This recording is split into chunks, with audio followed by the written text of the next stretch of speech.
Hey guys, it's Ian here from Mid-America Prep. Thanks for tuning in and watching, and today I'm back with you building some more stuff. And by that I mean I'm going to be utilizing my skill a little bit more on camera by building some shelving units. Now it's not going to be a big shelving unit, it's going to be some shelving that's going to be inside of a safe. What used to be here was an old ammo or an old stack-on type safe that held all my ammo. Now I replaced that by building this workbench here a couple months ago. It's all on camera. That way I could store. I built this so I can store some preps down here. I can use this for a workbench, like a gun cleaning table and a gun smithing table. So I could do my gun work on top of that instead of having to use like a Rubbermaid table. Anyways, what I have now is an issue with my safe that used to be there. I went ahead and I moved into here. This is my gun room slash tool closet, and I have my safe in here. My gun safe's in here, and my ammo safe's back here. Now what happens is that all my ammo was sitting in here in ammo boxes, which is of course out here. Which I say all my ammo, but all the ammo that I have with me right now. I have a whole lot more ammo than other places, but you don't want all your ammo in one place, obviously. I have anything from 12 gauge, 223 to 760 by 39, 12 gauge buck and slugs, 38 special, 22. 9mm, and a bug gut ammo can. This is obviously, like I said, not all my ammo, but this is just my primary stuff. What my problem is that all those ammo, or all of them cases, were sitting in here and they were stacked up, but they weren't utilizing every inch that I could. And so I'm going to be building some shelving to go in here and take some of that space up. Now it has one little shelf up in here. That's where I like to clean, or store my cleaning kits, so they're out of this way and I'm not getting really dirty or anything. This is just some paint that I got left over from when I repainted this. But anyways, that's where I like to store my stuff. And this has like a pegboard type thing in here.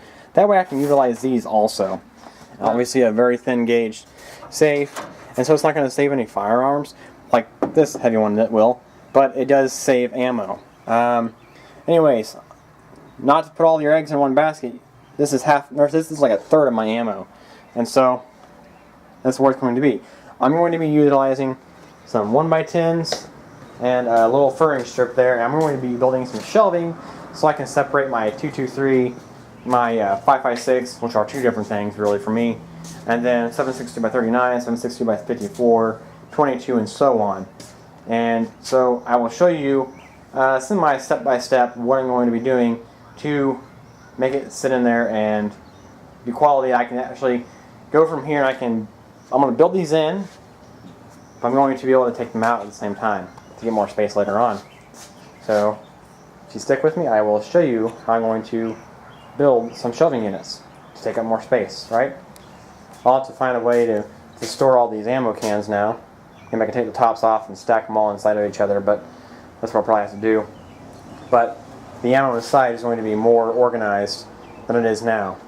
If I had more room in my room, which I have a lot of junk in here, I could definitely do more. But this is really my prep room. That is all full of preps. You know, I've got a Pelican case full of preps, water, some water here, food buckets. This is all full of food, these blue and purple buckets. This is all ammo here. And then a mini fridge full of beer behind this chair. Let's see here, because beer is essential. More water there. This is all cases of water and an air compressor. So this is definitely my prep room. And so I've got to figure out a way to get more space in here by utilizing every inch I can. So, of course, the grand old flag right there. Alright, stick with me and you'll see what I do here. Alright guys, so the safe itself, it stands about 57 inches, but that's because I have it on some 2x4s, so we're going to go from the bottom to the top, and that is about 55 inches tall. But that is not where the inside is. So anyways, from the inside to this little bar here is going to be 45.5.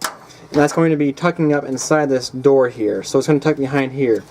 But I have this little, this is all padded back here because I put carpet in the back so my firearms will be safe.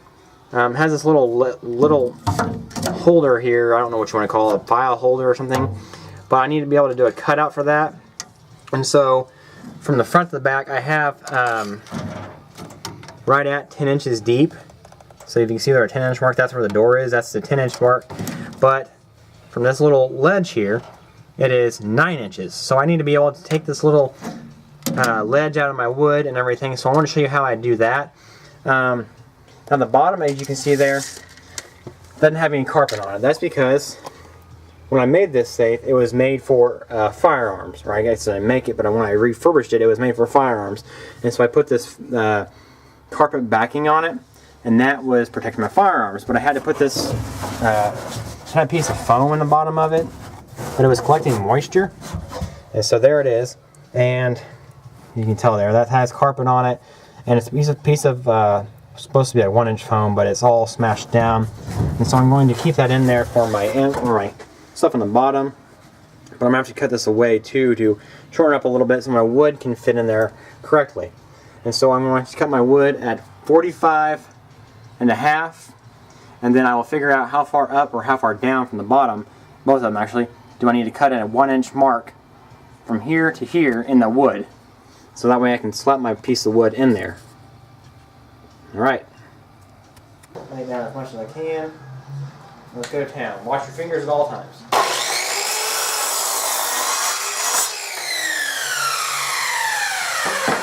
And I should just measure this out, but I'm just going to flip it over and we're going to go from there. Yeah, maybe. How about this? We'll measure 45, and I always measure, or I always cut long. That way I'm cutting on the long part. And so I cut on the outside of everything.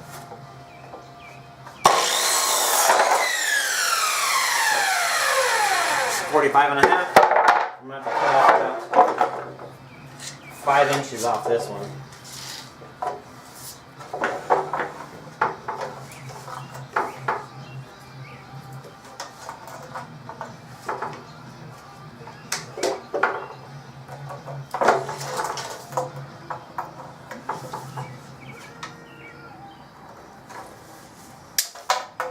And I always like to do 3 spots measuring.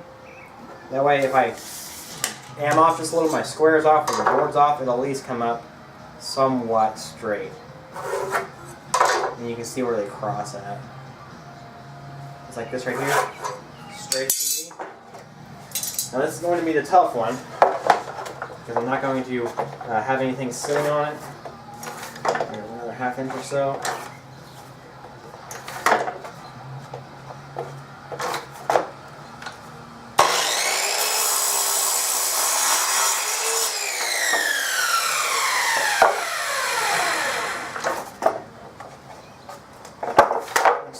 To go ahead and we'll cut another, or measure another at 45.5 over here. Put a straight line on it. Make sure it's right there with the line. This. Okay. And go ahead and cut here. Now you'd be amazed how many people cannot read a tape measure or just instructions, so that's why I do everything without instructions.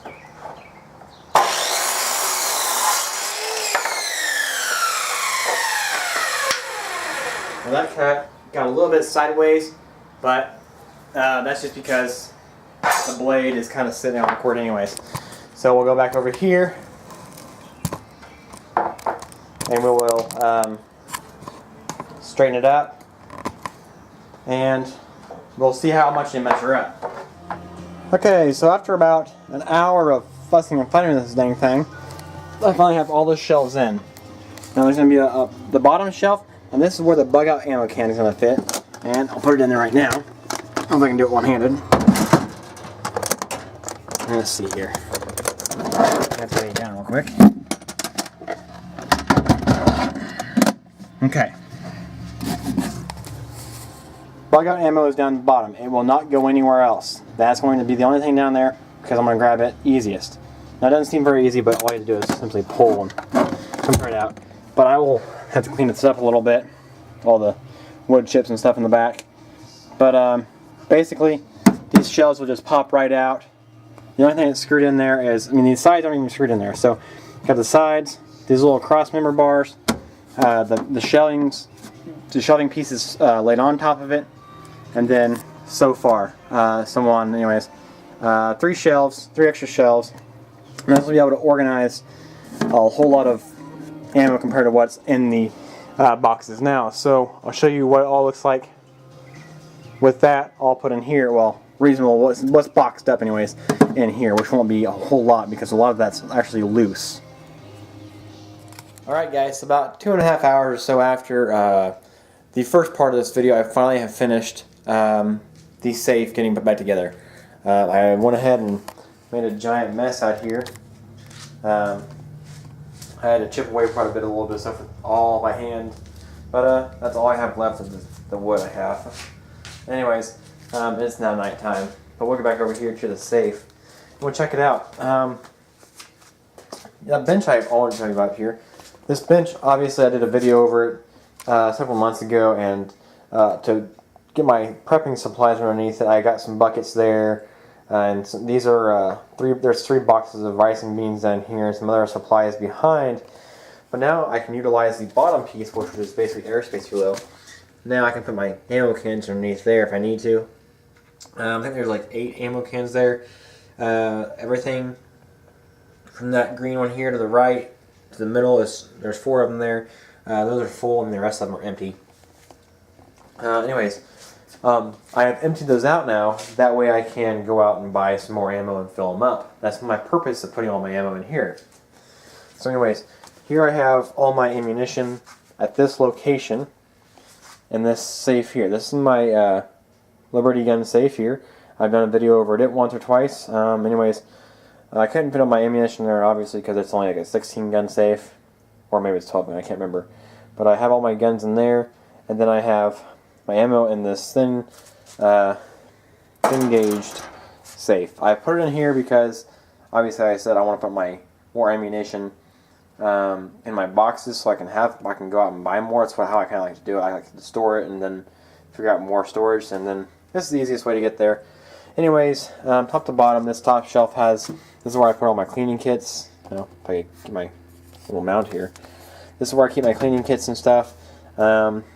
Makes it a lot easier to just know where everything's at instead of running around and trying to find tools and everything. So it's all my ammo safe.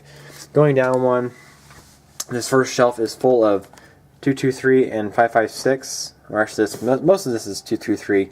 Since I don't have an AR-15 right now, a lot of my 223 or 5.56 is not here. It is. I have quite a bit in the ground, in the cache. I check it every 6 months. And then I have, that's one of 5 places I have 223 stored. And those places are also having AR-15s or M4s within the vicinity of where they're at. So I don't keep a lot of 223 here. Just enough to go out and hunt and stuff. I got more behind this box here. But I got a wide array of manufacturers because I like to buy a lot of different ammunition. CQI, Silver Bear, American Eagle, Federal, these are the same brands. That's the XM856, the tracer rounds, Fiocchi, 40 grain, polymer tipped, and then some Perfecta from Walmart, just full metal jacket, and a bunch of Wolf back there, and Tula. Also, then I've got over here just a little bit of 7.62 by 39. That's just soft point stuff. You can see there, soft point, and then I don't have very much 308 or 7.62 by 54 here, but what I have, full metal jacket 7.62 by 39 or 51, and then or 308 and 7.62 by 54 are in the green. This is about the only box of soft point hunting ammunition I have because that's from last season. So I don't buy a lot of 308. I will be after I get one, but I just borrow guns now. I like to provide my own ammunition when I borrow firearms. And then we go down to the second shelf, and the second shelf is full of 9mm. Like I said, this is not close to even anywhere close to all my 9mm, but this is only single stacked, you know, 1 row or 1 column each, and I don't know how many, probably 1,500 rounds there, a couple 100-round boxes. A lot of this stuff I bought well before 2012, before the ammo went crazy. And I wish I would have paid attention to what I paid for it. I think I paid like $6 a box for this Tula at Walmart. That's how long ago it's been when I bought that. I bought that when it first came out in 9. I'm not lying, I paid that much for it. I know I paid $7.50 a box for Seguila. The Magtech I bought on ammoforsale.com. I bought 1,000 rounds of that for $200. The next time I bought the Lawman 1,000 rounds on ammoforsale.com for $215, and me and my father-in-law split it. And these are the last bulk 1,000 round box or 1,000 rounds I bought. Other than this right here, this is a gun show of these. I mean, there's only 100 rounds there now, but we split that all up, and we have half and half, and then we split all our ammunition up in different places. So, going over here, this is full of 38 Special. That's not a whole lot of 38 Special. My wife shoots 38 Special, that's what she carries, and I shoot it, just so it's fun. But, hollow points and plus P, and that's all high dollar stuff once you get into the, 20 round boxes, and it's like 25 bucks for 20 rounds, and for, self-defense ammunition. But anyways, that's basically what I have for handgun is 9 and 38, and a box of 40. I was about to buy a Glock 23, and then the guy completely screwed me over. And anyways, that was from about 3 or 4 months ago, so I didn't buy the Glock 23. And then we go to the bottom, and then there's all my 22. More 22 than most people see every day. There's about 6,000 rounds there or so. One of these boxes is half empty, so maybe 5,500 rounds, but that is definitely not all my 22. I have 22 in 3 or 4 different other places, like I said, in bags and other boxes and stuff. But, it is what it is. People say that's called hoarding. Actually, no, it's not. What I do is, if I'm going to go out and do some shooting or something, I'll take, this box I've been shooting at, I've been eating out of for a while. Let's see here. It's probably half gone. There we go. I take 50 rounds at a time. Instead of taking like the little 50 round boxes, I'll just take 50 rounds or a handful of 22 and put it in a little baggie, little plastic, Ziploc baggie, and I will just go out and shoot it, and that's it. When I'm done, I don't shoot anymore. But I actually found one of these at Cabela's the other day. Picked it up for $18. Let's see here if I can find it. Here's one right here. I got screwed at Cabela's, but there we go. That's at a Vanderbilt's nearby. $16 for that. That's not too bad. I have 2 of those from Vanderbilt's. That was all. So basically, here I go. Here. This is 2015, 2014. The CCI here at Walmart when they had that three box special in donuts for Appreciation Day or whatever. I bought that there. That was a worldwide or a nationwide thing for Walmart and CCI. Picked this at Cabela's for 25 bucks, 300 rounds, which was ridiculous. But anyways, it's it's mini mags. It's a pretty good price actually. About $1.50, $2 cheaper than a 50-round box of mini mags. Let's see here. This is just the other day at was it Academy in Wichita, Kansas. $21 for that. And here's something crazy. This is 2014. I usually mark all my stuff right here. March 2014, so a year and a couple months ago.